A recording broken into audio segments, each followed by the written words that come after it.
The entire restaurant fell silent when the Mafia boss walked in and saw the woman waiting for him by the window. The men who had set up the date were already watching from across the room, barely hiding their laughter. They had told him it was a blind date. What they hadn't told him was that the woman couldn't hear a single word he would say. To them, it was the perfect joke. A powerful man, a deaf woman, an awkward disaster waiting to happen, but the moment she nervously raised her hands and signed her name, the Mafia boss slowly lifted his own hands and answered in flawless sign language. The smiles across the room disappeared, because what no one knew was why he had learned that language in the first place, and the reason would break your heart. The entire restaurant fell silent when Trevor Turner walked through the glass double doors of Bellini's on a Friday evening in late October. It wasn't the kind of silence born from fear, though fear was certainly part of it. It was the kind of silence that moves through a room the way a cold draft slips under a door. Subtle, instinctive, everyone felt it. The couple at table 9 stopped mid-conversation. The bartender paused with a bottle of Barolo tilted over a glass. Even the hostess, a woman who had greeted senators and Wall Street tycoons without flinching, took a half-step backward. Trevor Turner didn't acknowledge any of it. He moved through the dining room in a dark navy suit, no tie, his collar open just enough to reveal the edge of a tattoo that climbed up the left side of his neck. His jaw was set. His eyes swept the room the way a general surveys a battlefield, not because he expected danger, but because he had long ago trained himself to see everything before everything saw him. At 32, Trevor Turner controlled more of Philadelphia's underworld than most people even knew existed. He didn't run drugs. He didn't rob banks. He moved power. He moved money. He moved silence. And when silence wasn't enough, he moved people out of the way. But tonight wasn't about business. Tonight, according to his associate Vincent Mara, was about something else entirely, a blind date. Trevor hadn't wanted to come. He didn't date. He didn't do small talk. He didn't sit across from strangers and pretend to care about their favorite vacation destinations or their opinions on craft cocktails. But Vincent had insisted, said the woman was beautiful, said she was different, said it would be good for him to spend one evening pretending to be a normal man. What Vincent hadn't told him was the truth. Across the restaurant, tucked into a curved leather booth near the window, a woman sat alone. She wore a soft cream blouse and her dark auburn hair fell just past her shoulders.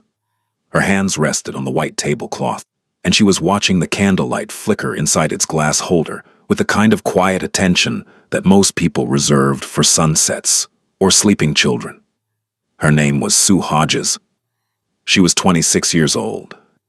She was a teacher at the Whitmore School for the Deaf on the west side of the city. She loved watercolor painting, long walks through Rittenhouse Square, and the way autumn turned the trees along the Schuylkill River into walls of gold and amber, and she hadn't heard a single sound since she was 3 years old.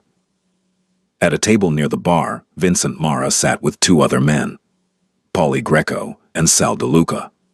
All 3 of them had drinks in their hands and smirks plastered across their faces like boys waiting for a firecracker to go off. This was the joke. They had found Sue through a dating app, matched with her using a fake profile, told her she'd be meeting a successful businessman who admired her work with children. And then they had told Trevor the same thing in reverse: a beautiful woman, a quiet dinner, an evening away from the noise. What none of them had mentioned to Trevor was that the woman sitting in that booth could not hear a single word he would say. They had imagined the scene 100 times already. Trevor sitting down. The awkward silence. The confusion. Trevor trying to talk to a woman who would only stare at him, unable to respond. The discomfort. The frustration.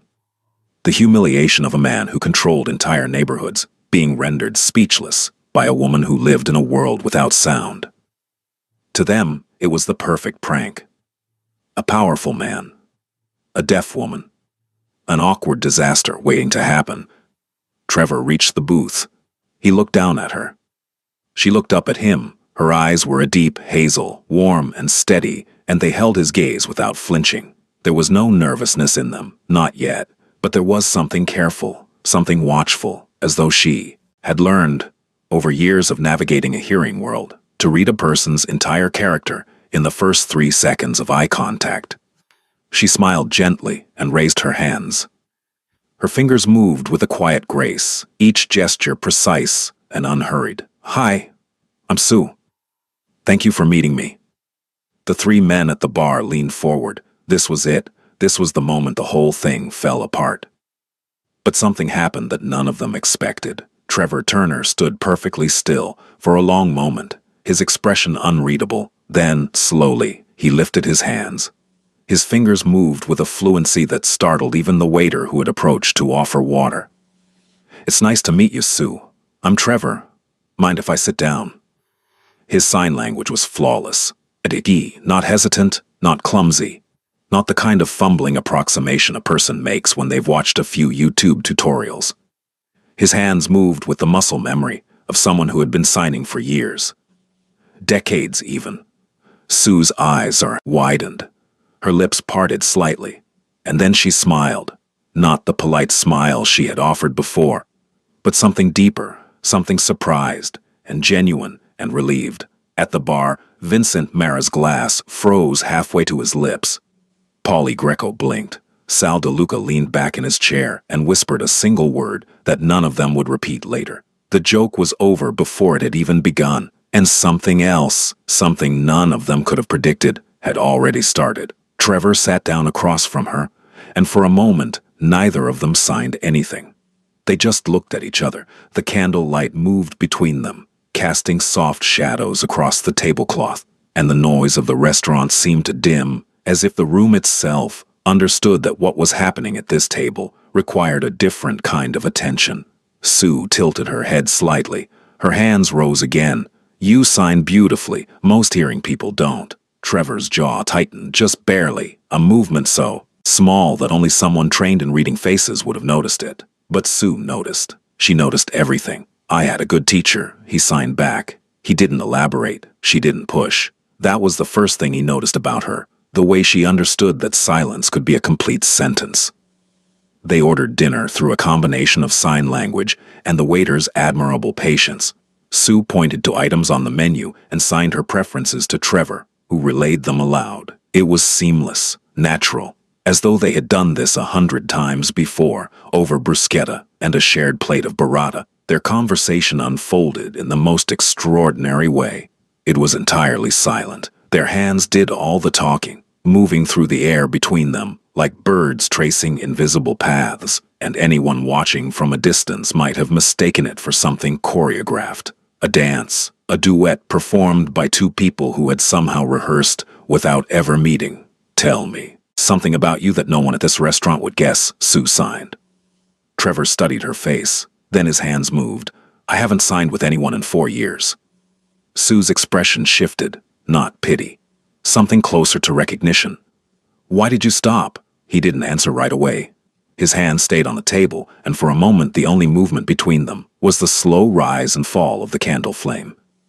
Then, carefully, as though the words themselves were made of glass, he signed, "I lost the person I used to sign with." Sue held his gaze. She didn't sign "I'm sorry," which was what most people would have done. Instead, she signed something that stopped him cold. "Then I'm glad your hands still remember." Trevor Turner had not felt a lump in his throat in years. He had buried men. He had stared down federal agents. He had received phone calls at 3 in the morning that would have broken lesser men and responded with nothing more than a quiet instruction and a steady hand. But, sitting across from this woman, watching her say something so simple and so profoundly kind, he felt something crack open in his chest that he had spent 4 years sealing shut. Her name had been Lily. Lily Turner, born 14 months after Trevor. Born into the same chaotic household, the same broken family, the same cramped apartment in South Philly, where the walls were thin and the shouting never stopped. But Lily never heard the shouting. She had been deaf since birth, profoundly, completely deaf. And in a household defined by noise, by arguments, by slamming doors and breaking glass, Lily existed in a world of perfect stillness. Trevor had learned sign language before he learned to read. It wasn't something anyone taught him. It was something he needed, because Lily was his best friend. His only friend, for a long time. And if he wanted to talk to her, If he wanted to tell her about his day, or ask her what she dreamed about, or warn her that their father was in one of his moods, he had to learn her language. So he did. By the time he was 8, he was fluent. By the time he was 12, he was her interpreter at school meetings, doctor's appointments, parent-teacher conferences their parents never attended. He spoke for her in a world that had never bothered to listen. And Lily, in return, gave him the only peace he ever knew. When everything around them was falling apart, when the shouting got too loud and the walls felt too close, Trevor would sit on the fire escape with Lily, and they would sign to each other about nothing. About the pigeons on the roof across the street. About the clouds. About what they would do when they were older and free. She wanted to be an artist. She drew constantly, filling notebooks with sketches of faces and flowers and imaginary cities.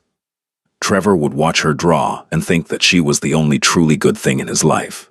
And then, when he was 28 and she was 27, Lily died. A car accident. A rainy night on a 76. A driver who ran a red light.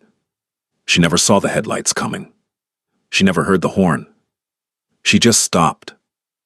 Trevor received the call while sitting in the back of a black sedan after closing a deal that had taken him 3 months to negotiate. He listened to the voice on the other end. He ended the call. He put the phone in his pocket. And he never signed again, not a single word, or feita, not a single gesture. He locked that part of himself away, the way a man boards up the windows of a house he can't bear to live in anymore, but refuses to sell. Until tonight, until Sue Hodges raised her hands in a candlelit restaurant and signed her name, and something inside Trevor Turner recognized her immediately, not as a stranger, not as a prank, but as a person who lived in the same silence that had once been his only refuge. The rest of the dinner passed in a kind of quiet magic that neither of them fully understood. They talked about everything and nothing. Sue told him about her students at Whitmore, the little ones who were just learning to sign, the way their faces lit up when they realized they could finally say what they felt. She told him about a boy named Marcus, who had been completely nonverbal for 2 years. Until one afternoon, during art class, he signed the word beautiful while looking at a painting Sue had hung on the wall. Trevor listened. He listened the way he hadn't listened to anyone in years, not for information, not for leverage, not for weakness, but simply because her words, her hands, the way her face moved when she signed, made him want to hear more. She told him about growing up deaf in a hearing family, about the loneliness of sitting at a dinner table surrounded by people whose mouths moved constantly, but whose words she could never catch, about learning to read lips, which was harder than most people imagined, and about the exhaustion of spending every waking moment trying to translate a world that wasn't designed for her. And he signed back, "I know." She looked at him, really looked at him. "You do, don't you?" She signed, "More than you'd believe." They left the restaurant just after 10 o'clock. The autumn air was cool and sharp, and the street lights along Walnut Street cast long amber pools across the sidewalk. Trevor held the door for her, and as she stepped past him, she looked up and signed, "Thank you for tonight." He signed back, "Thank you for reminding me." She tilted her head. "Reminding you of what?" He paused. His hands stayed at his sides for a moment, and then he signed, "That this language still lives inside me." They walked together for 3 blocks, without signing a word, just walking side by side. 2 people moving through the Philadelphia night with nothing between them but the sound of their footsteps and the kind of silence that didn't need to be filled. At the corner of 18th and Spruce, Sue stopped. She turned to face him. The streetlight above them hummed softly, casting a warm glow across her face. "I had a really wonderful time," she signed. "So did I." She smiled. Then she reached into her bag and pulled out a small card. She handed it to him. It had her name, her email, and the address of the Whitmore School. "If you ever want to talk again," she signed, "you know where to find me." He took the card. He held it carefully, the way a person holds something they know is fragile and important. And then she turned and walked toward the corner where a rideshare was already waiting. She climbed into the back seat, waved once through the window, and was gone. Trevor stood on the sidewalk for a long time after the car disappeared. He looked at the card in his hand. He thought about Lily. And for the first time in 4 years, the thought didn't come with the crushing weight of guilt and grief that usually accompanied it. It came instead with something lighter, something warmer, something that felt, if he was honest with himself, a little bit like permission. 3 days later, Trevor Turner walked through the front doors of the Whitmore School for the Deaf. He told no one where he was going. Not Vincent. Not Polly. Not Sal. Not a single person in his organization knew that the man who controlled half of Philadelphia's criminal infrastructure was standing in the lobby of a school for deaf children, wearing a gray sweater and holding a box of pastries from a bakery on Passyunk Avenue. Sue saw him from the end of the hallway. She froze for a half second, and then her face broke into the kind of smile that made everything around her seem a little less heavy. "You came," she signed. "You invited me," he signed back. She gave him a tour, the classrooms, the art studio, the playground. She introduced him to her students, a dozen children between the ages of 5 and 10, all of whom stared at him with the wide-eyed curiosity that only children possess. One girl, a tiny 6-year-old named Rosie with enormous brown eyes and 2 missing front teeth, tugged on Trevor's sleeve and signed, "Are you Sue's boyfriend?" Trevor looked down at her. He knelt so that he was at her eye level, and he signed, "I'm her friend." Rosie studied his face with the intensity of a Supreme Court justice evaluating testimony. Then she signed, "You have sad eyes." "But they're nice sad eyes." Trevor blinked. Sue covered her mouth to hide her laugh. And something inside Trevor Turner, something ancient and armored and heavy, shifted. Just slightly.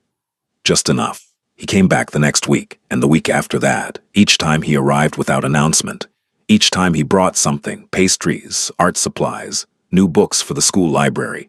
He never made a production of it. He never asked for thanks. He simply showed up, sat in Sue's classroom, and signed with the children as though it were the most natural thing in the world. The children adored him. They climbed on him. They showed him their drawings. They taught him new signs that he pretended not to know, just to see their faces light up with the pride of being someone's teacher. And each time, after the children went home and the hallways grew quiet, Trevor and Sue would sit together in her classroom and sign about things that neither of them spoke about with anyone else. She told him about the night she realized she was different. She was 7. Her family was watching a movie together in the living room, and everyone was laughing at something on the screen, and she had no idea what was funny. She sat there, surrounded by her own family, and felt more alone than she had ever felt in her life. He told her about Lily's drawings, about the fire escape, about the pigeons. He told her about the night Lily died, and about how he had driven to the hospital and sat in the parking lot for 45 minutes before he could make himself go inside, because some part of him believed that as long as he stayed in the car, as long as he didn't walk through those doors, it wouldn't be real. Sue's eyes were wet when he finished. She didn't wipe them. She just signed. She sounds like someone the world didn't deserve to lose. She was, Trevor signed. She really was. There was a Tuesday afternoon in early November that changed everything. Trevor arrived at the school to find the classroom in chaos. Not the usual happy chaos of children playing and signing, a different kind. Marcus, the boy Sue had told him about, the one who had been nonverbal for 2 years, was sitting in the corner of the room with his knees pulled to his chest and his face buried in his arms. He was shaking. Sue was kneeling in front of him, signing gently. But Marcus wasn't looking up. He wouldn't look at anyone. Trevor crossed the room and knelt beside Sue. She glanced at him, and in that glance he saw something he recognized. Helplessness, the kind that comes from loving someone and not being able to reach them. "What happened?" he signed. "Some older boys," she signed. "They were mocking his signing during recess. Called him broken." Trevor's expression didn't change, but his hands, resting on his knees, tightened into fists. He looked at Marcus. He looked at this small boy, curled into himself, like a question mark, trying to make himself invisible, trying to disappear from a world that had just told him he didn't belong. And Trevor saw himself. He saw the 8-year-old boy on the fire escape, learning a language that no one around him understood, protecting a sister that no one around him cared about. He reached out and gently touched Marcus on the shoulder. Marcus flinched. Then, slowly, he raised his head. His face was streaked with tears, and his eyes were red and swollen. Trevor signed very slowly, very clearly, so that Marcus could see every word. "You are not broken. The people who said that are the broken ones. You speak a language that most people will never be brave enough to learn. That doesn't make you less. That makes you extraordinary." Marcus stared at him. Then, with trembling hands, the boy signed one word: "Really?" Trevor nodded. "Really?" Marcus looked at him for a long moment. Then he uncurled from his corner, leaned forward, and wrapped his small arms around Trevor's neck. Trevor closed his eyes. He held the boy.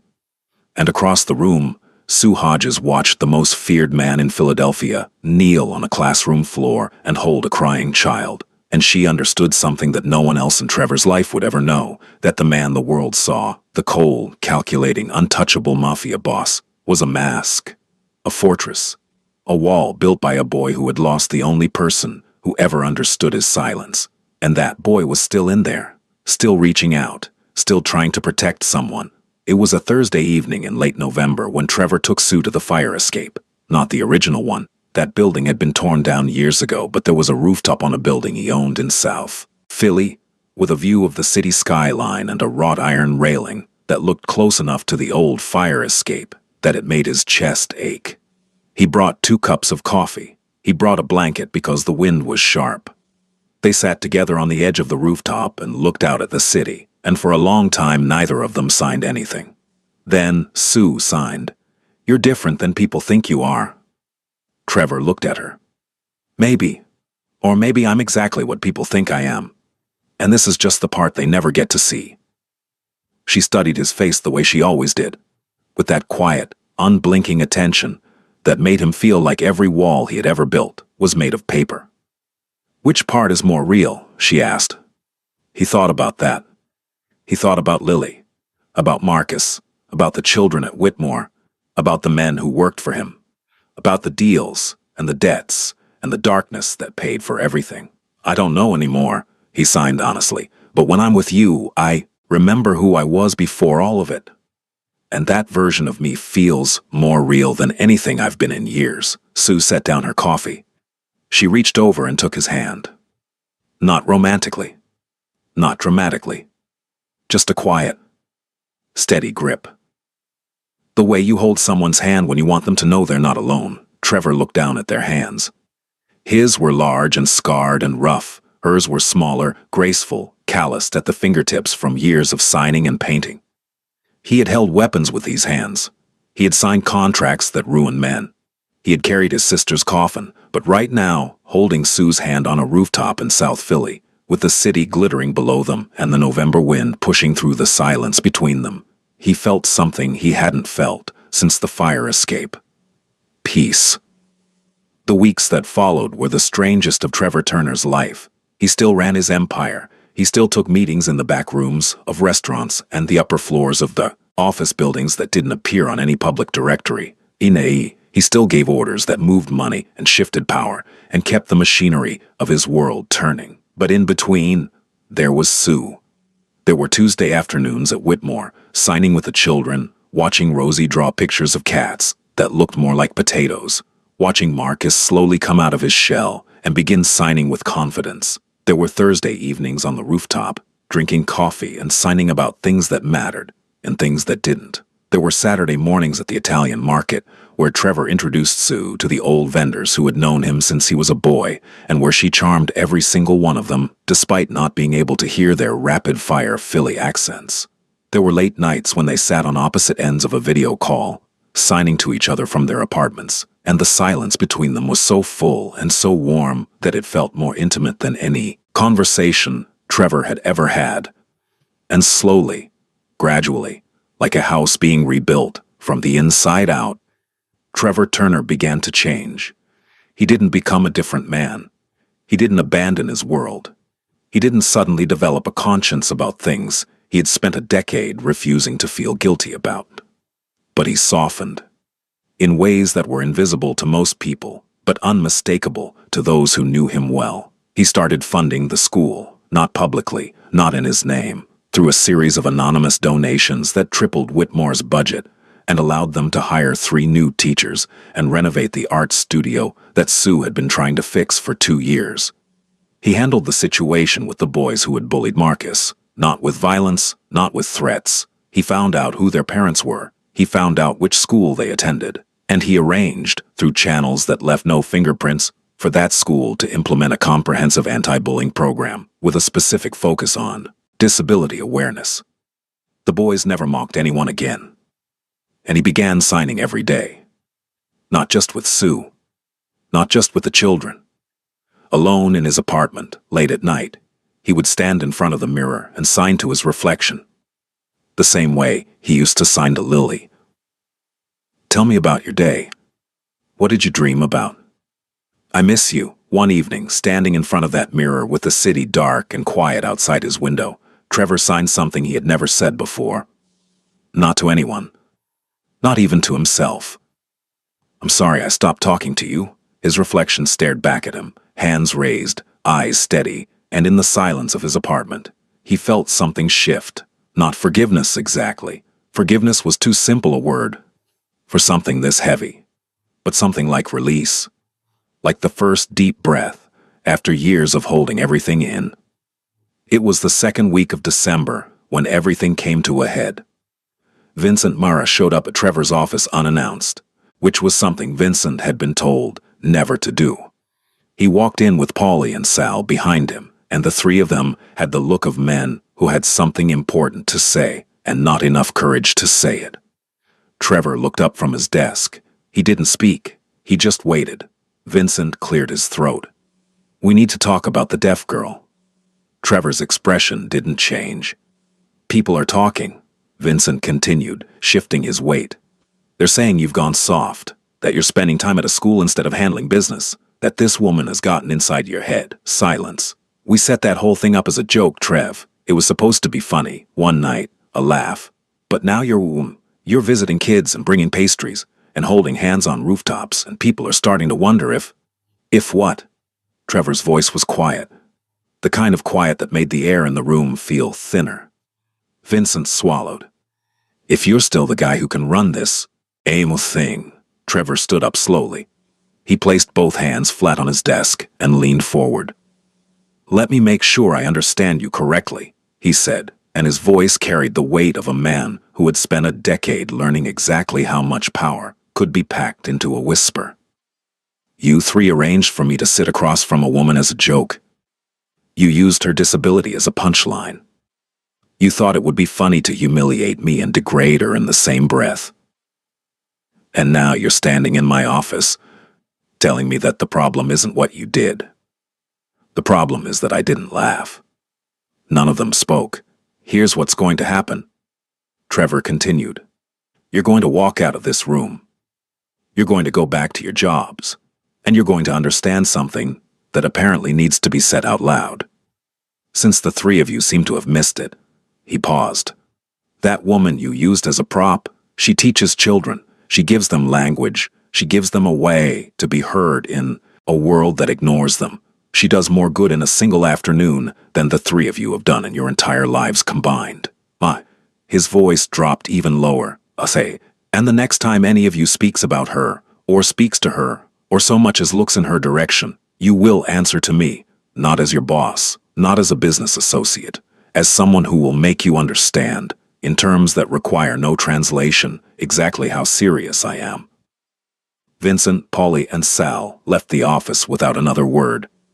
Trevor sat back down. He pulled out his phone. He texted Sue. "Can I see you tonight?" Her reply came in seconds. "Rooftop?" He smiled. It was a small smile, barely visible, but it was real, always.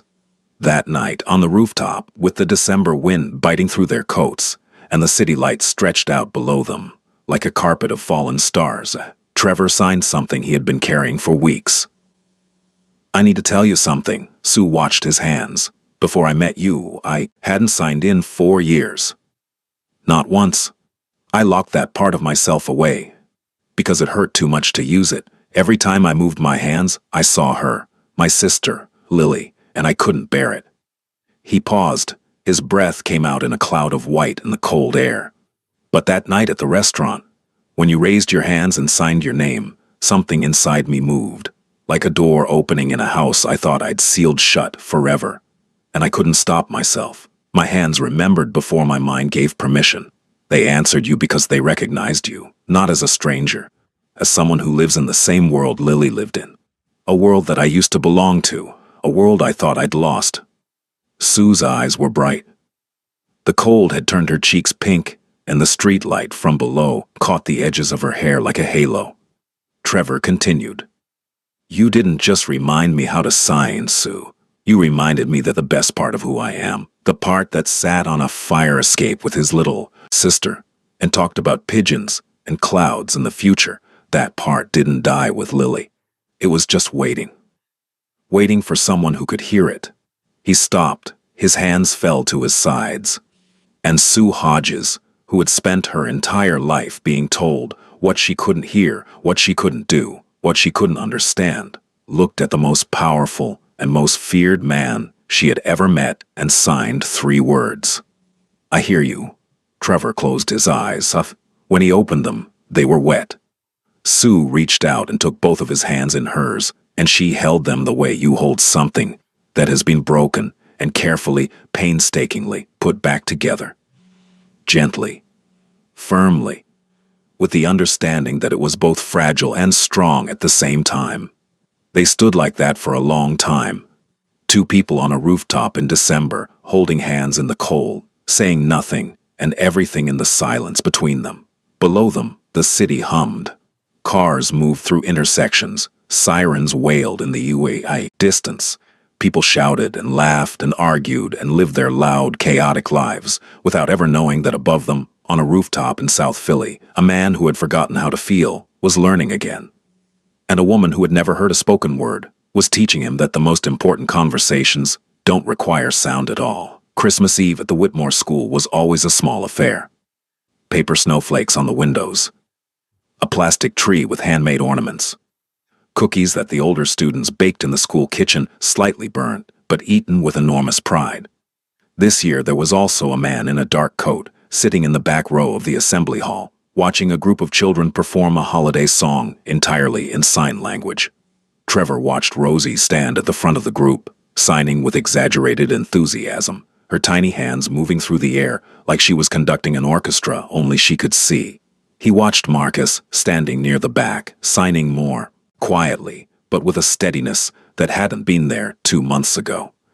And he watched Sue, standing at the side of the stage, guiding the children with gentle cues, her face glowing with a pride so deep and so pure that it filled the room like warmth from a fire.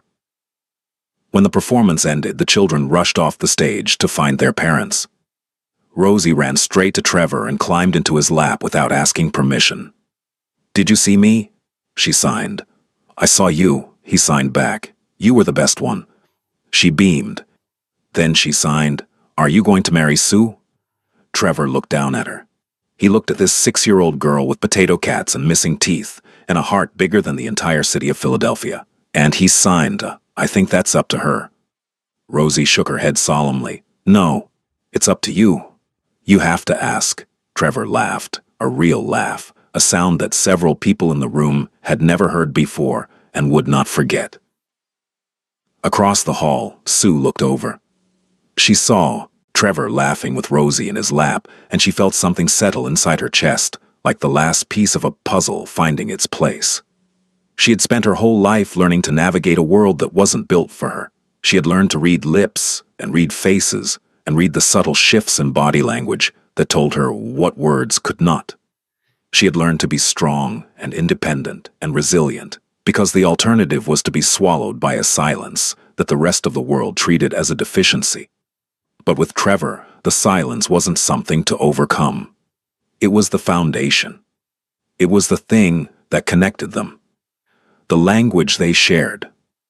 The world they both understood, and for the first time in Sue Hodges's life, she didn't feel like she was adapting to someone else's world. She felt like she had found someone who who already lived in hers. After the assembly, after the children had gone home, and the teachers had cleaned up the paper plates and folded the tiny chairs, Sue and Trevor walked out of the school together into the Christmas Eve snow. The city was quiet in the way that cities only get on this one night of the year. The streets were empty. The snow fell in thick, lazy flakes that caught the light of the street lamps and turned the sidewalks into something from a painting. They walked together through Rittenhouse Square, past the fountain, past the bare trees, past the benches where pigeons would return in the spring. And then Trevor stopped. He turned to face her. The snow was falling on his shoulders, and in his hair, and on the collar of his coat. His breath was white in the cold air. His hands were trembling, and it had nothing to do with the temperature. He raised his hands. I spent 4 years believing that the best part of me died with my sister. That the person I was when I was with her, the person who signed and laughed and dreamed about the future, was gone forever. I built walls. I shut people out. I became someone that everyone feared and no one knew. Sue watched his hands. She didn't blink. And then you sat in that booth at Bellini's and signed your name, and my hands answered before I could stop them. Because the truth is, Sue, I didn't choose to sign that night. My heart did. It recognized you. It recognized someone who understands what it means to live in silence. And it decided, before I had any say in the matter, that it was done being quiet. The snow fell around them. You gave me back a language I thought I'd lost. You gave me back a world I thought I'd never see again. You gave me back myself. He paused. And I know who I am. I know the things I've done, and the world I live in. I know that none of this makes sense on paper. A man like me and a woman like you. But I have never in my life been more certain of anything than I am of this. His hands moved one final time. You are the most extraordinary person I have ever known. And I don't want to go back to the silence I was living in before you. Sue stood in the snow with tears streaming down her face, and she signed back with hands that were shaking and steady and sure all at once.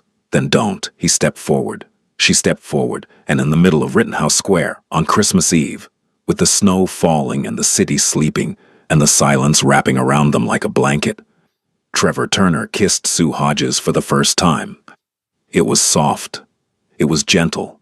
It was the kind of kiss that doesn't need a soundtrack or a script or a narrator to explain what it means. It meant everything, and somewhere, in a place beyond sound and silence, beyond memory and loss, a young woman with a notebook full of drawings and a heart full of art smiled. Because her brother had finally found someone who understood his silence, and that, in the end, was all she had ever wanted for him. Sometimes the most feared man in a city isn't looking for power or respect or control. Sometimes he's just looking for someone who speaks his language. And sometimes the cruelest joke becomes the most beautiful beginning, because love doesn't need words. It never did.